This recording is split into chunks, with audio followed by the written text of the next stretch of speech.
வேத பயணத்தில் இன்று நாம் பார்க்க போவது உன்னை உயர்த்துவார்.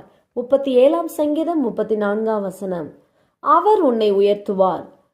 நம்முடைய தேவனாகிய கர்த்தர் உங்களை உயர்த்த வேண்டும் என்றால் நீங்கள் செய்ய வேண்டியவைகள் கர்த்தருக்காக காத்திருக்க வேண்டும். அவருடைய வழியை நீங்கள் கை கொள்ள வேண்டும். நீங்கள் பூமியை சுதந்திரித்து கொள்ள வேண்டும். இவ்வாறு நீங்கள் செய்யும்போது நிச்சயம் கர்த்தர் உங்களை உயர்த்துவார். கர்த்தருடைய ஆசீர்வாதம் என்றைக்கும் உங்களோடு இருக்கும். அவருடைய முகத்தை நோக்கி பார்த்த தேவ பிள்ளைகளை அவர் ஒரு பொழுதும் வெட்கப்பட விடவே மாட்டார். அவரை நோக்கி பார்த்த முகங்கள் பிரகாசித்தது என்று வேதத்தில் பார்க்கிறோம். நிச்சயமாக கர்த்தரையே நோக்கி பார்க்கிற உங்களை, அவருடைய வார்த்தையை நம்புகிற உங்களை நிச்சயமாய் இந்த நாளில் கர்த்தர் உயர்த்த போகிறார். கர்த்தர் உங்களை உயர்த்துவார்.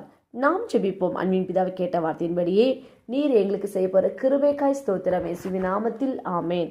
கர்த்தர் தாம் இந்த வார்த்தையை கொண்டு உங்களை ஆசீர்வதிப்பாராக. ஆமேன்.